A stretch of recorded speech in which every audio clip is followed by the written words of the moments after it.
He took a grid penalty and he started the race 6th, but the end result was never in doubt. Max Verstappen wins the Belgian Grand Prix, 8 Grand Prix victories in a row, only the second time in the entire history of Formula One that's happened. What a way to round out the first half of the year. What an unbelievable race again. Welcome to F1 Nation with me, Tom Clarkson, Natalie Pinkham and Eric van Haren from De Telegraaf in Holland.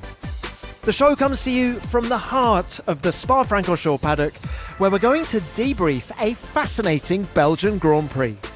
Natalie, Eric and myself are joined by an array of guests in no particular order: Helmut Marko, Christian Horner, Yuki Tsunoda, Mike Krack, Adam Norris, Bruno Famin and Fred Vasseur.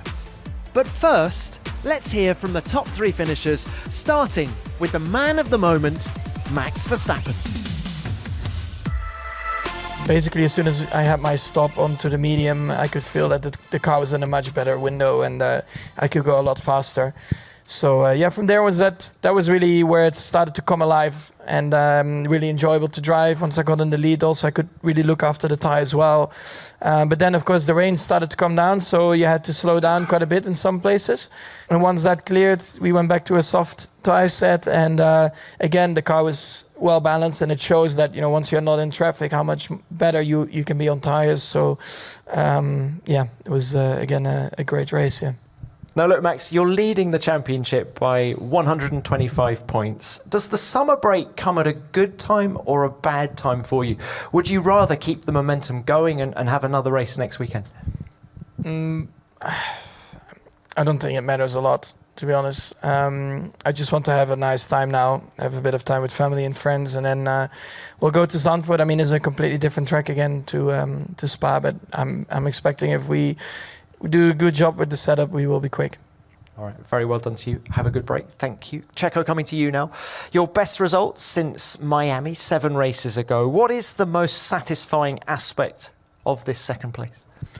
I think just getting that form back. You know, we were on the podium last weekend and I think having these sort of races in clean air is where you learn a lot and is where you make those steps in the coming races, because my last few races have been a bit of very hard to get a proper read on them, because the way you have to race with dirty air and so on. So that to me, I think, is where we're going to be learning the most on that stint on free air and the second stint as well. All right, and same question that I asked Max, really. Do you feel the summer break comes at a good time for you or a bad time? I think it doesn't really matter. I think for us it gives us a bit of time to go deep on our analysis, see what we can improve for the next 10 races and basically keep the momentum going for the end of the season. All right, very well done to you. Thank you, Charles. Coming to you now. Your 3rd podium of the year. Very well done. You started on pole, but realistically, was this all you were going to go for today? Was this all that was achievable? Yes, this was the best we could achieve today, no doubt. So, I mean, you always hope to try and win the race, but on the other hand, realistically, we knew that both of the Red Bulls will be much quicker. But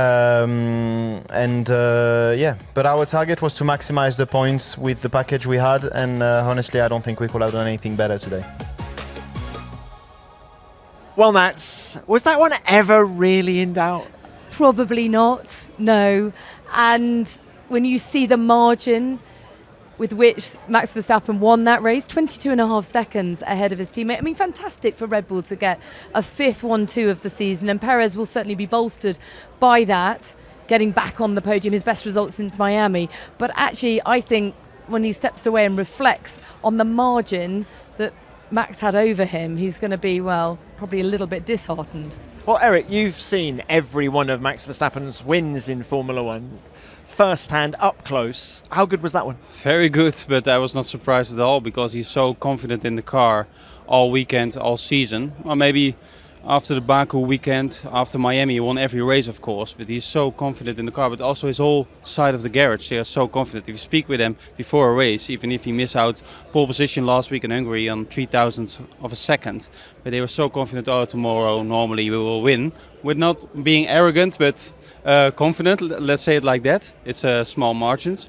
But yeah, he's so confident in the car. If you see the difference with his teammate in the same car, that says everything, I think.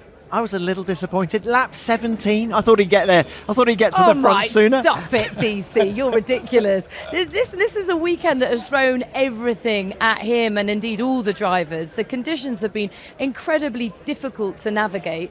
And, you know, things can go wrong in the sprint and in qualifying. I mean, qualifying seems like months ago, doesn't it? It does. But you can't take anything away from the way he's approaching it. This car fits him like a glove. He's just driving with such calm confidence at the moment. Yet again, we're saying, well done to Max Verstappen. And is walking towards us. I'm going to block his entry into the Red Bull hospitality as Christian Horner. Christian, well done. You really deserve this break now, but you must be buzzing. Yeah, look, I mean, an amazing run for us to have won every single Grand Prix and sprint race since the start of the year is...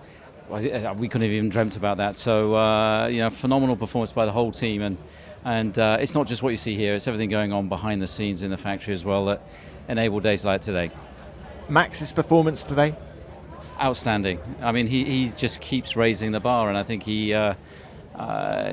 in the best form that he's ever been in, which is just keeps taking it to another level. And again, from sixth on the grid, having taken the gearbox penalty, you know, his fight back was incredible. You've talked a lot about the team operating at a level, sort of unprecedented level. What message have you got for everyone back home? Well, look, I mean, they can just be incredibly proud of everything that they're contributing and doing. And you know, the reason we sent Greg up to go and get the trophy today, he's one of the tar technicians that, you know, is again one of the soldiers behind the scenes. You know, wet, dry, inters. This weekend's been a nightmare, but calm heads at the right moment about what it's all about. And I think that goes all the way through. Every single department, all the departments back in Milton Keynes that are doing their bit to ensure our drivers have got a car like they had today. Christian, if I may, you know Max for a long time now. Yeah. Do you think, because his approach is so, he always wants to be the maximum out of a session. Yeah. Every session from minute one. Do you think winning all those races in a row, there will be one moment he will be taking it back or something, is taking a step back? No, Never? I don't think that's in his DNA. I think that Max is so hungry and he's pushing for everything, even if it's the fastest lap or a pit stop gap at the end of the race. And he's acutely aware of what's going on around him in a race, and that's part of his strength. And he's just got this burning hunger and desire, which you see in the way he drives. Christian, as you're sitting on the beach or whatever you're going to be doing for the next month, what is the most satisfying aspect of what you've done in this opening half of the season? Look, I think to have won all 12 races and the sprint races going into the summer break we just couldn't have imagined that. And it means that you've got to be perfect on every weekend, because there's some very competitive teams that we're up against, and it's very easy to write off our opponents. But some big teams that we're fighting hard against, and it's meant that we've had to raise the bar to achieve these kind of levels. Perfection. Huge congratulations. Yes. Thank you very much. The perfect 10. Well done. Thank you. Yeah, you Christian, too. Thank you. Great stuff. Eric, what was the mood in the Verstappen camp before the race? Well, a little bit what I explained before. Very confident. They know how good he is, how good he can be. And the thing for the other competitors is there's no the third title's in the back already, more or less. Let's do it a little bit.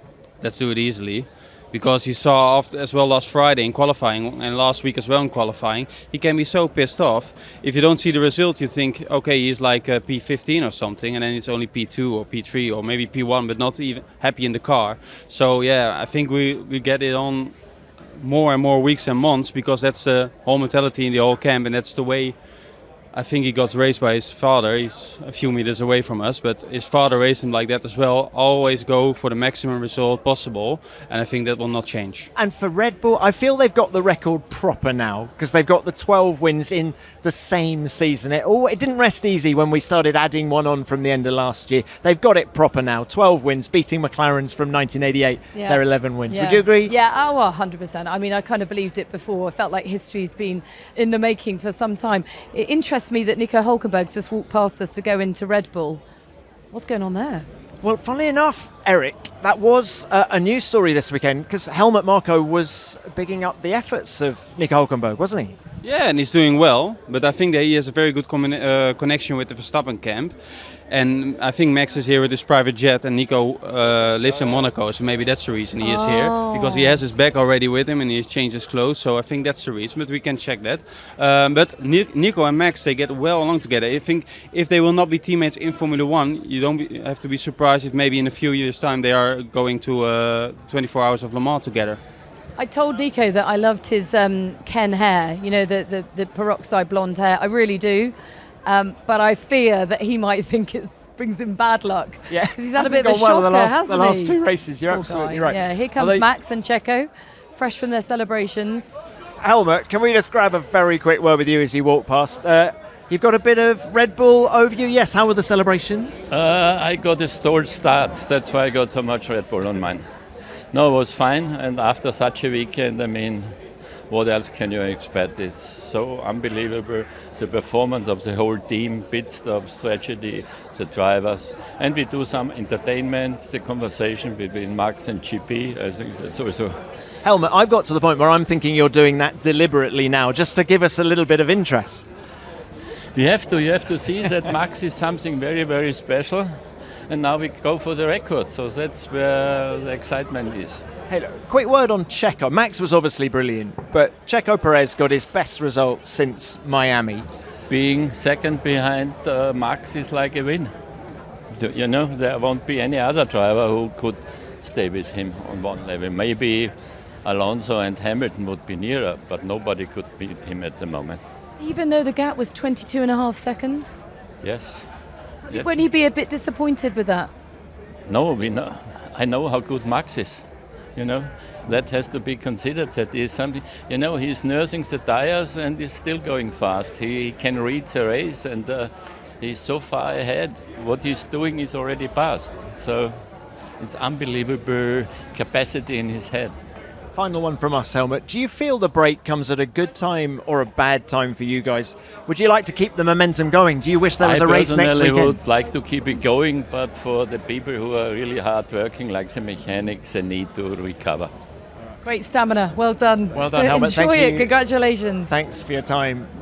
I love the way Helmut, at the age of 80... I know. Unbelievable. I mean, talk about energy. Yeah, I'm always sometimes say at home when I'm coming home from a race week that I'm tired, but Helmut is 80 years old and he is at every race, every single race. So if you see him, like how fit he is, I should not complain anymore. Someone who's just bounced past us with a lot of energy still is Lando Norris. It didn't seem like he had a spring in his step yesterday because Oscar Piastri had totally outperformed him this weekend. But a great drive from Lando to salvage something in P7, particularly after the disappointment of Oscar. His race finishing at turn 1 with that contact with Sainz. Well, Pinks, I'm going to have to go. You're going to have to go. I'm so sorry. Well, look, before you go... We've got a police escort, though. I feel like a rock star. Oh, yeah, it's go on. amazing, It's isn't going it? to be fast all the way to Yes. which airport? Liège. Very nice. Now, look, before you go, 2 questions. Yeah. Driver of the day and driver of the season so far. Oh, well, look, you can't look past Max Verstappen for driver of the season so far. He has been utterly sublime. Just a pleasure to watch, a privilege, in fact, to see history being made by him. I think it's something that we're going to tell our grandchildren about in years to come. Driver of the day, I'm going to go for Fernando Alonso because I don't think much was made of Aston Martin's chances coming into this weekend. He had a difficult day yesterday, crashing out of the sprint. To pull it back to P5 was really impressive. Let's talk about McLaren then. Early on, Lando was going backwards fast because, he had the big wing and he had no straight line speed. He was eating up his tyres. The one thing you thought that wing would have given him was a bit better tyre degradation, but that wasn't the case. But they pitted him very early, but he fought back And I love that about Lando. He's a tenacious driver. I mean, ferociously quick, but he showed tenacity. And the combination of Oscar Piastri and Lando Norris is such an exciting one for McLaren. I actually can't think of a better combo on the grid. Eric? No, and I really like Oscar as well because he's so he's not happy with a P2 and like early in this weekend because he thinks, okay, the gaps are so close, I could have my pole position or the sprint pole position. So I like that. He's not too happy after one good result. That's a good approach. You have to be consistent during a season. So he's doing a very good job. Lando as well. The race today. If when he was on the hard tire, I thought, okay, will this be a good moment? And then they pitted him again, and then he had a really good stint on the soft tire, I believe. So great performance by him, especially with this car and this setup. You get locked into Parc Fermé conditions after one practice session. I wonder whether McLaren would have gone for so much downforce on their car as the weekend panned out and the race was dry. It did lock them in, didn't it? For the Sunday it did, but you have to say, if you see the Friday and the Saturday bus around the team, around Piastri, of course it's a Formula 1 team, it's a business as well, marketing wise. They had a lot of broadcasting, and I think for Piastri this was a great weekend. And that sounds a little bit strange to say after a DNF, but I think he did a really good job, and Lando as well. So McLaren is in a good position now, and I think we never expected this 1 month ago before the Silverstone race. So Woking is firing on all cylinders, the MTC, and Oscar Piastri, I thought the drive he put in the sprint race to finish second was very cool, very calm. And I don't know if you agree with me, Eric, but as we head into this sort of new era, the new regulations in Formula One, where the cars, okay, forget Max Verstappen for a second, but everyone else is so close together, the onus is almost more on the drivers than it has been in the recent history of Formula One, and therefore you need a cool head, right? Yeah, and that's cool to see also for the crowd. And Oscar's got that. Yeah, because he's so, I didn't know him before this year, of course, but he is so, and there was a big of a hype because Alpine made him a big star, and then he left, and there was a big hype, he's the next superstar. But then to deliver that in your first season and to show this, that's quite impressive. And he is so, in his interviews and in his reactions just after a session as well, he's so cool and collected. I really like that, yeah. Now we're talking about McLaren, and it's Lando's dad. Adam, what a brilliant race by Lando today. I thought after the opening stint he was in trouble, and yet he fought back and showed real tenacity. I agree. Yeah, no, he did. And I was a bit worried a little bit after a few laps, but as you say, he fought back well. Look, and how do you and the family sum up the opening half of the year and where they were in Bahrain to where they were now, and how Lando's grown as a driver even now? I think clearly the team's looking a lot stronger, so it looks good. I think today was a bit difficult, but I think overall it looks good. I think Lando's progressing well and maturing well. Yeah, certainly. And so what do you think's possible in the second half of the year? I have no idea. Like I said to you last time, hopefully better than the first half, but there you go. Yeah. Hopefully it'll be like the last three races. At least we'll be in the points or podiums as well. Yeah. Do you dream already about the first win, perhaps? Or? Yeah, we've been dreaming about that since he was in F1. So, yeah. Maybe it's possible, but then maybe there has to be something going on at the Red Bull camp and at the Verstappen camp, but maybe then it's possible. Yeah, of course. Max can't win them all. Yeah, exactly. Law of averages. I'd hope so. Yeah. All right. Look, Adam, lovely to have you on the show again. Thank you very much. Now that's Lando. Let's walk just across. It's quite a big paddock here, and just opposite the McLaren motorhome is the Aston Martin one. As Natalie said, Eric, I felt it was a strong race. No one was expecting that much from Aston Martin. Alonso only qualifying 9th and Stroll 10th. Mike Krack, team principal of Aston Martin. What were expectations going into that race, Mike, and have you exceeded them? After Hungary, we were honest with ourselves and said we had the fifth fastest car.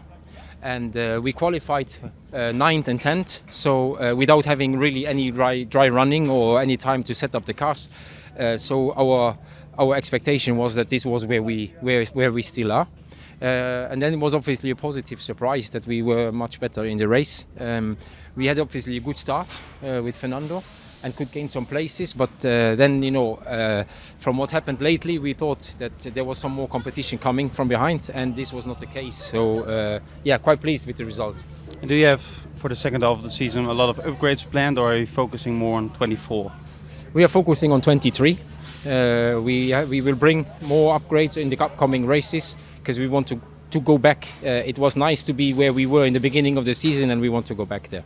And has the summer break come at a good time? Do you feel the team needs to reset a little bit, take some time out and come back in Zandvoort with a fresh mindset? Yeah, I think in general, this applies to the race team. I think it's important, with all the travel and with all the double headers, that the people get a break. From the factory side, obviously, you are normally a bit more flexible with holidays and stuff like that. But we have the shutdown now. On one hand, everybody needs a break. On the other hand, we're racers. We would like to go racing next week. So but it's the same for everybody. So it will be fine.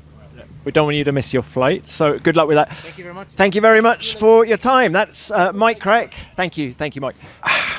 Eric, how they've slipped back. Yeah, that's the thing. If you start the season so well, everyone thinks, okay, this is the second team now for the whole season. And then you see, after a few weeks it was Mercedes, then it was Ferrari, then it's McLaren maybe. It's every week it's a different team. But now I have the feeling they are getting back a little bit. This was a good weekend for them to close down the first half of the season. And like he said, I like that they focus still on 23. Of course, the cars don't change that much for next year, so you can use it for 24 as well.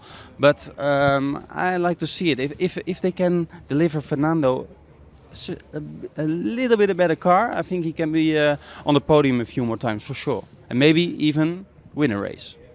So, a good final race of the first part of the season for Aston Martin. Let's stroll down this paddock a bit more. A little bit further down, we have sort of Ferrari on our right, Mercedes on our left, and we've now parked ourselves outside Alpine.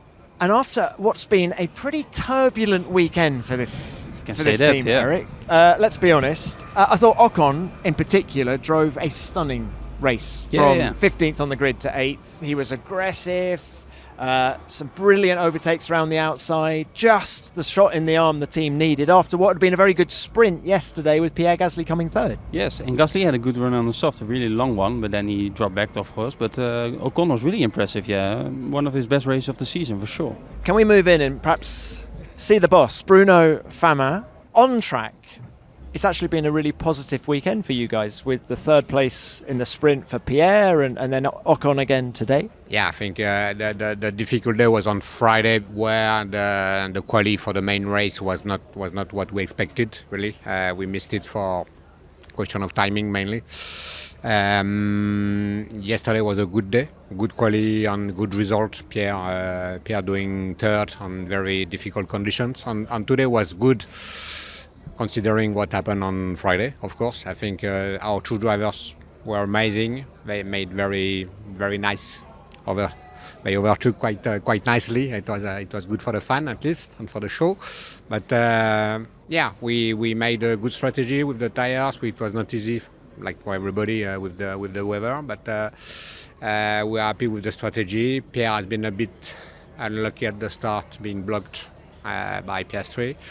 On the Rédillon, and after this is where we need to improve, because the pit stop was not so good. Then Pierre restarted behind Alex Albon, and then we lost more than the time we lost during the pit stop at the end, and it cost us a few points. But now it was good on track, but it shows that we still have a lot to improve, and that we need to score more points on every event, and this is where we are going to be focused, to work on every single detail to see how we can improve the operation, how we can get the most of our car, and how to give our driver the best possible car and the best possible environment. You had the new floor here. What were the drivers and the engineers saying about that?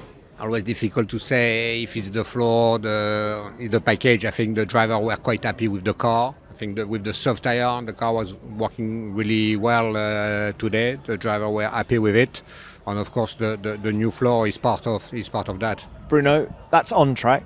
Off track, it's been turbulent this weekend with all the management changes that have been made and announced.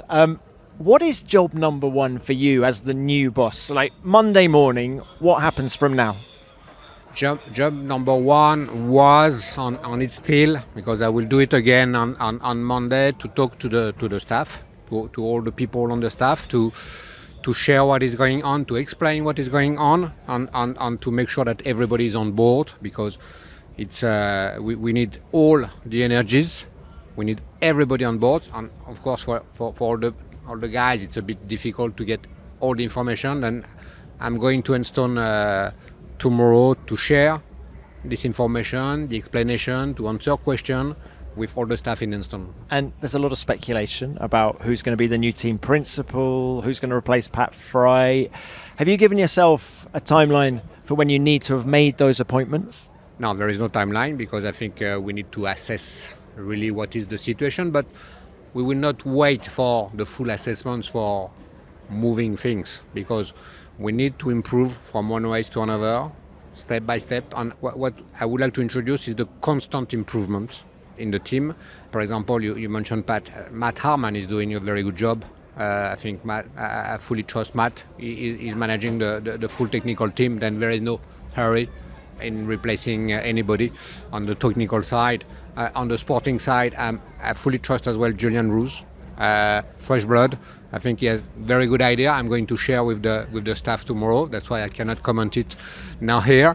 As far as the team principal function is concerned, for the timing, I'm going to do it, and I will think about it, and I will decide. But there is no hurry. We can manage it. Did you have any doubts with everything going on in the team that it would impact the performance of the team this weekend? Because you had a good weekend, of course, on track as well. I think it's the evidence that the guys are focused on what they have to do. Of course, we had some big changes. It's important, but I think we have very good operational people, and we have very good people on the factories, and in Enstone, and they know what they have to do on a daily basis. Of course, we need to exchange, to share what is going on, to see how the situation will evolve. But there is absolutely no hurry, and and in no way what is going on will affect the immediate performance. And the other way, everything we are doing is to improve the medium-long-term performance. Bruno, final one from us. You've only took over the job of the big boss of Alpine Motorsports after Silverstone. Did you have any idea when you took the job that there were going to be so many changes so soon? I have no real idea, because the idea was always to be alongside everybody. And as I explained in the conference, the idea is to really use all the skills and all the people we have in Enstone. And at the end, if we have chosen mutually to go for different route with Alan Otmar on the team, is because we were not fully aligned. The decision has not been taken 3 months ago. It's a process where we talk about what we need to do to improve the team, to go to the phase 2 of the Alpine Formula 1 project. At one stage, okay, we say we are not aligned enough. There is no plan. There was no plan. Bruno, thank you very much. Best of luck with it. Eric, what do you make of the situation at Alpine? Were you surprised by the changes? Were you surprised by the timing of the changes? Timing I was. I think, why are you announcing on Friday? But I think they were afraid of a leak. So that was going to be early in the press. So they want to have that own statement out before. So yeah, it's a little bit a strange situation. If you more or less say, okay, we are not happy with those guys, we let you leave, and then they still have to work this weekend. Like Alan Permain, he's a lot of times in your podcast as well. He's working there since 1989.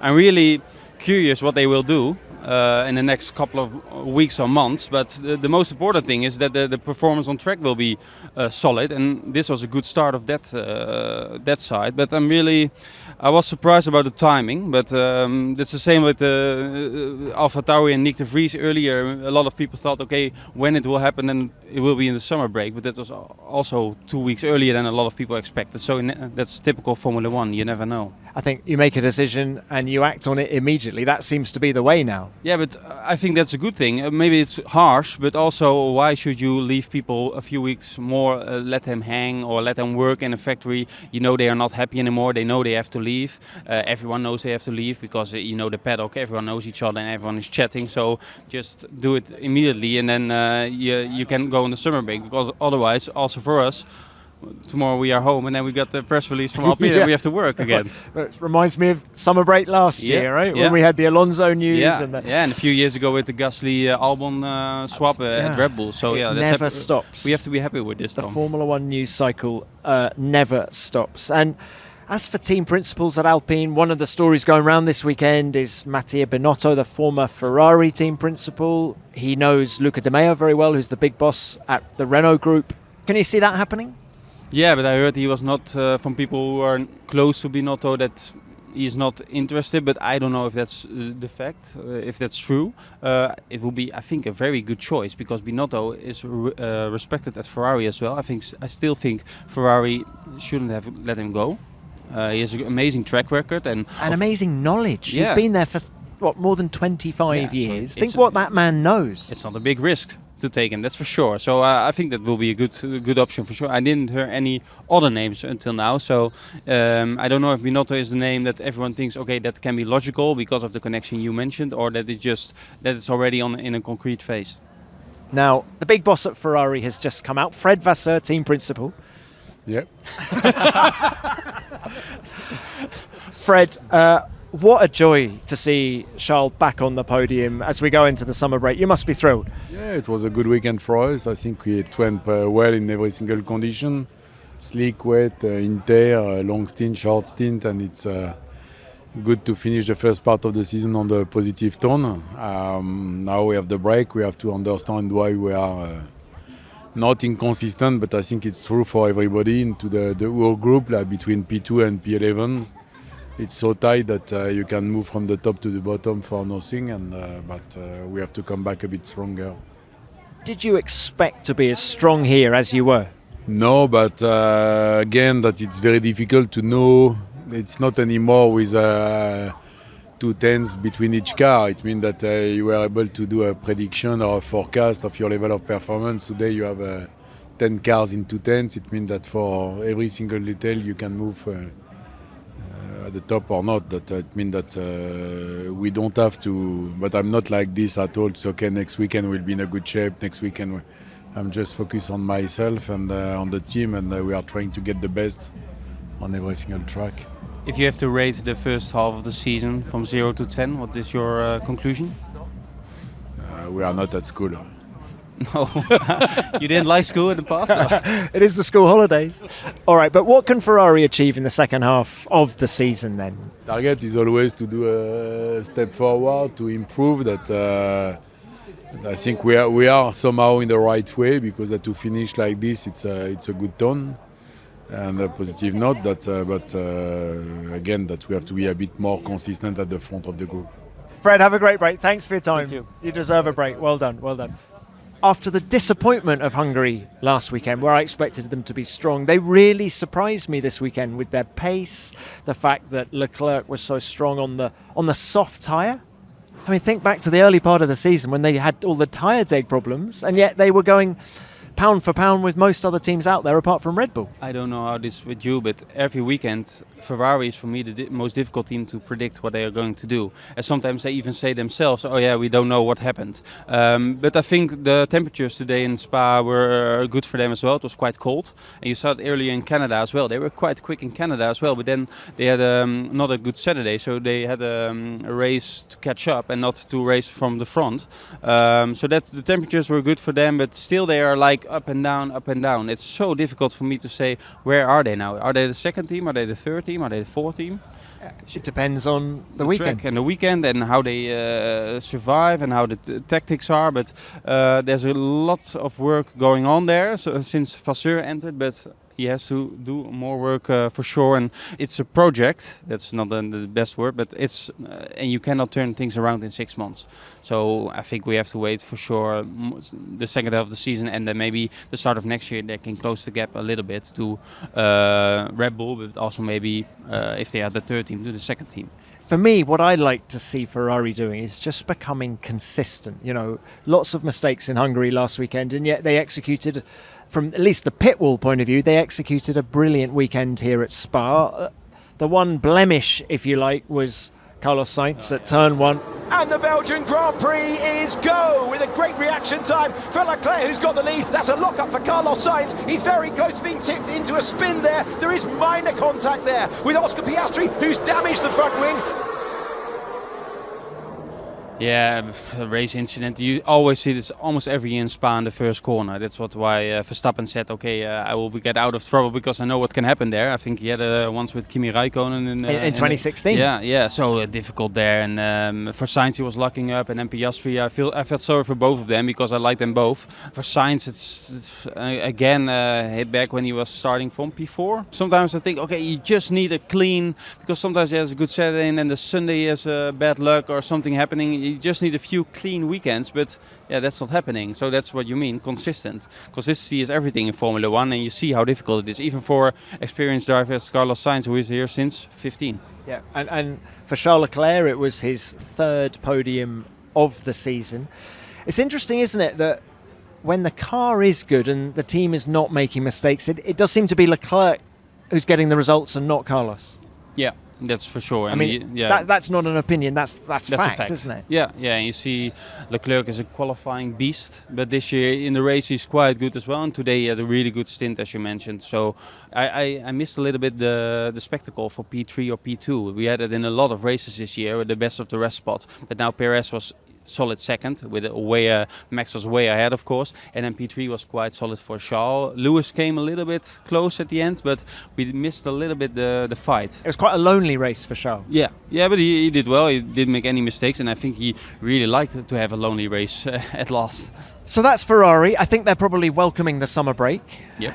I think the opening 12 races have been predominantly disappointing for them. Remember, they came into the season thinking they were going to challenge for the World Championship. They haven't.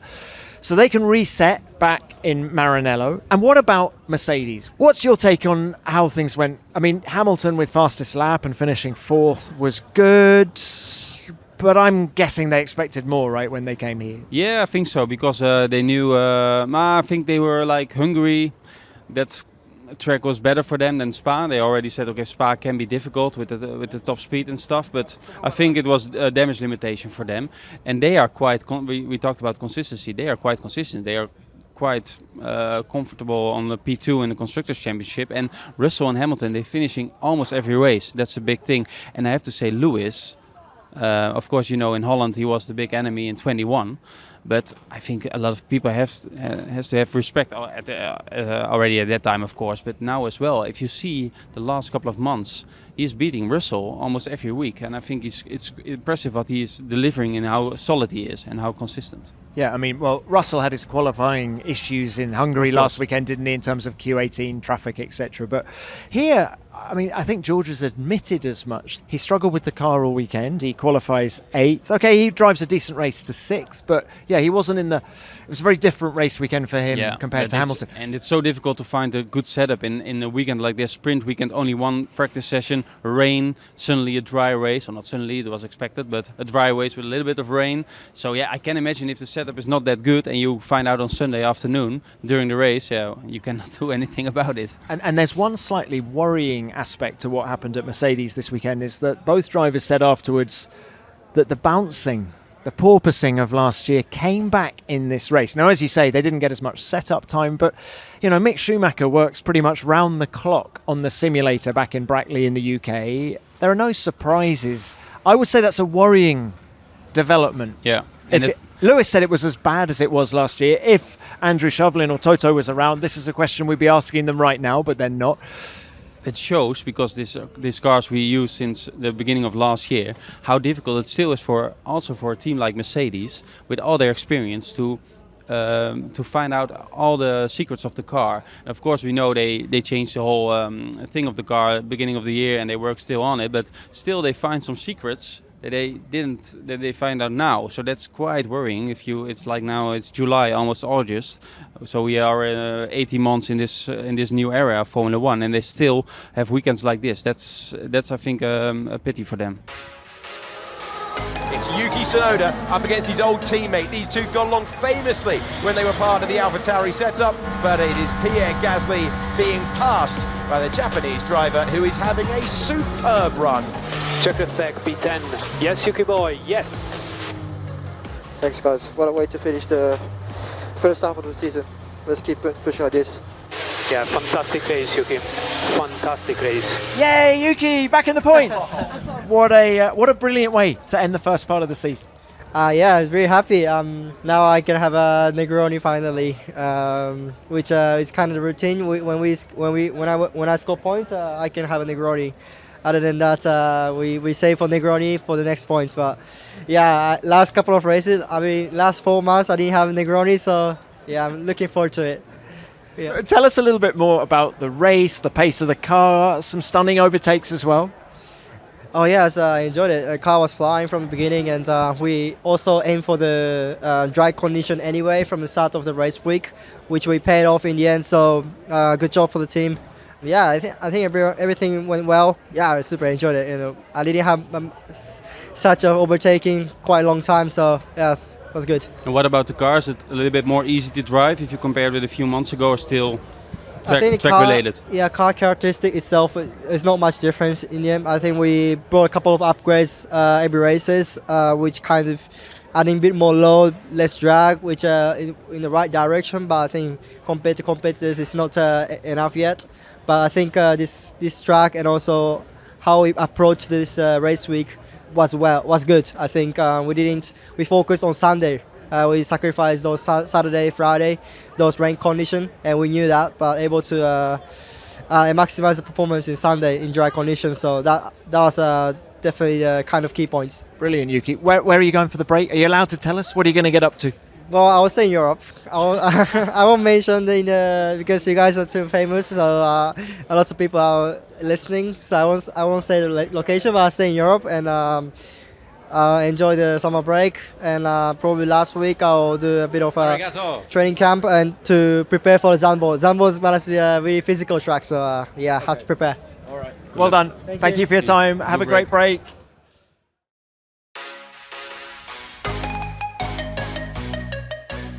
So the top 10 looked like this. Max Verstappen won the race, his 8th consecutive victory, his 10th of 2023, and the 45th win of his incredible Formula One career. Teammate Sergio Perez was second, the 33rd podium of his career, with Charles Leclerc claiming third, his third podium of this 2023 season. In fourth was Lewis Hamilton, who also took fastest lap. Then came Alonso in fifth, his best result since Austria. In sixth was George Russell, seventh Lando Norris in the McLaren. Then came Esteban Ocon in eighth, having climbed from 15th on the grid. Ninth was Lance Stroll, and 10th Yuki Tsunoda. In the Drivers' Championship, Max Verstappen continues to dominate with a total of 314 points, 125 ahead of his teammate Sergio Perez in second. Behind them, it's close. Fernando Alonso is third, just 1 point now ahead of Lewis Hamilton in fourth. In fifth is Charles Leclerc, equal on points with George Russell, who's sixth. In seventh is Carlos Sainz, just 7 points further back. Lando Norris is eighth, Lance Stroll is ninth, and Esteban Ocon rounds out the top 10 with 35 points. In the Constructors' Championship, Red Bull now have more than double the points of Mercedes in second place. The gap, 256. Behind them, it's much closer. Aston Martin in third are just 5 points ahead of Ferrari in fourth. McLaren in fifth are 46 points ahead of Alpine in sixth, with Williams seventh, Haas eighth, Alfa Romeo ninth, and AlphaTauri 10th.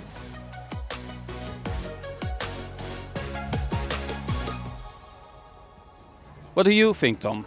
If it goes on like this, with one driver winning almost all the races, is it bad for the sport, or do you think it will change, or people like Max? And there's something different about Max, I think, to the Hamiltons and the Vettels and the Schumachers that have won before, in that the conversations I have with him, there isn't the stardust, if you like, around him that is around Hamilton and there was around Vettel and Schumacher. Whereas, Max strikes me as a guy who just will stop and have a chat in the paddock. I mean, a classic case of this is after the press conference, Checo Perez left his drinks bottle next to the sofa, and so I picked it up, and I was just walking back down to the paddock, carrying Checo's drinks bottle, and was going to deliver it to someone at Red Bull, and Max happened to be near me, and he ran over and said, "Why have you got one of our drinks bottles?" And I said, "Well, your teammate left it in the press conference room. Do you want me to give it to him?" So I said, "Well, that would be great." So that's what I did. I gave it to him, and off he ran. And I found myself thinking, how many other drivers on this grid, particularly the mega stars, would have done that. Because he is like that, I think that's the reason he's so popular in the Netherlands. But not only in the Netherlands, of course. And it's never boring with him. He always says what he thinks. You saw the conversation with his engineer today as well. It's really funny for us as well. So there's always something happening with him. I think he's incredibly likeable. This is an incredible run. And I think even the neutral, even the staunchest Lewis Hamilton fan or Charles Leclerc fan, I think can appreciate what Max Verstappen and Red Bull are doing now. So I think at the minute, it's not a drama. If it happens again next year, I think people are going to be saying, not so much, come on, Max, stop winning. It's just, come on, everybody else. I mean, the onus is on everybody else to start winning. And then I know for sure he doesn't care, because you think it's not my problem. The other teams, they have to step up, not me, because I'm doing my job. So I think that's a good approach. And like today as well with GP, he made a joke. Let's make another pit stop, and we have another pit stop practice session for the mechanics. Yeah, GP wasn't going for that, no, was he? No, and it was more a joke he said to you because to make GP a little bit nervous. But I think if you don't understand the humor, I think people think, okay, that's arrogant. But of course it was just a joke, and that's his sense of humor, so I liked it. I can only imagine what Zandvoort is going to be like, Eric. Well, the last 2 editions we had 3 days of sunshine. So you have to say this year it has to be raining because it's Netherlands. I saw the weather report for next week when I'm at home. It's like Spa all over again. But no, it will be great. I really like the first 2 editions. So well organized, such a good atmosphere on the stands. Great racing, great track, old school track, and of course qualifying there in Zandvoort will be amazing again. Yeah. It's a brilliant racetrack. It's got that old school feel, very similar to what we have here at Spa and Silverstone and places like that. Well, I think everybody has left Spa apart from you and me. Why don't we go and join the traffic jam? I'm going to ask you the same question that I asked Natalie before she left, which is give us your driver of the season so far. Doesn't have to be the most winning driver, but also and your driver of the day as well. Driver of the season, I go for, and that sounds a bit strange maybe now, for Alonso.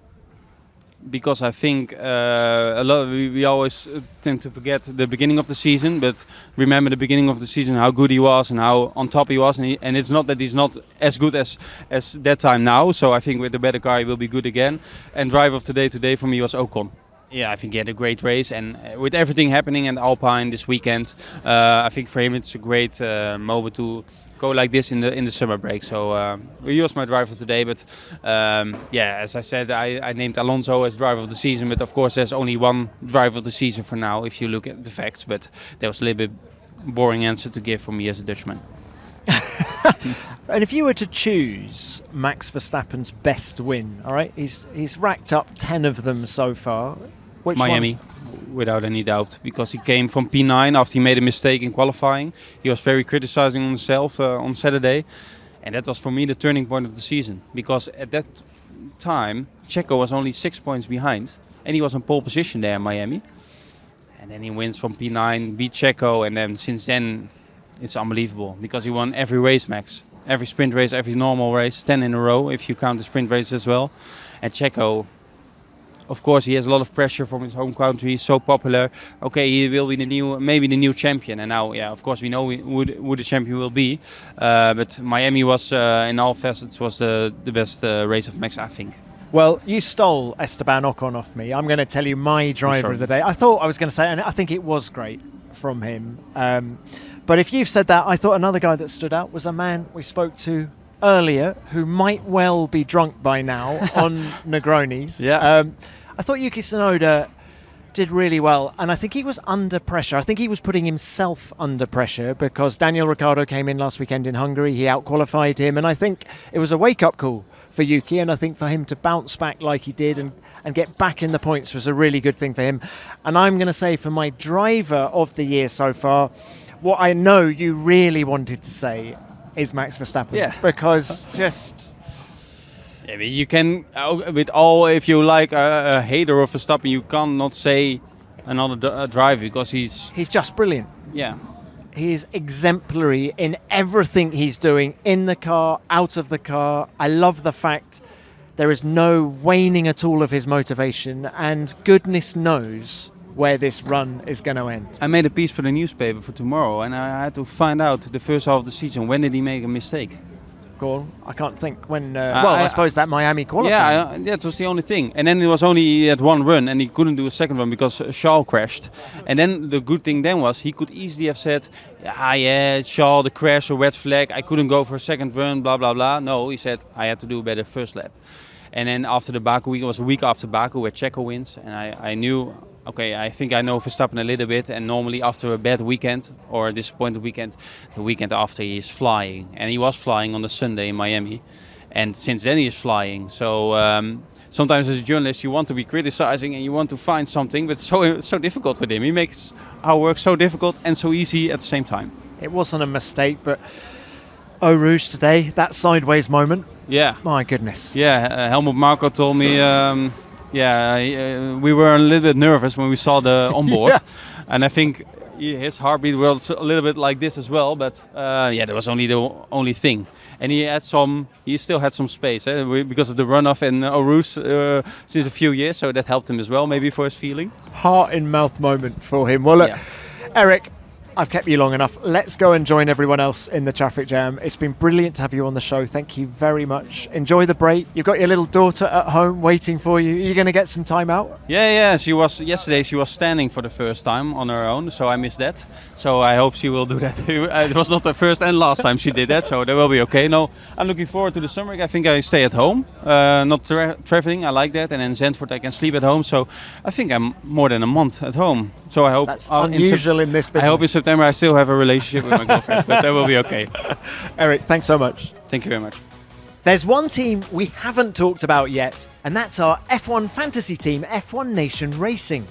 The good news is that we had Max Verstappen, Lando Norris and Esteban Ocon, who all finished in the top 10, plus Alex Albon will have scored us good points with all of those overtakes.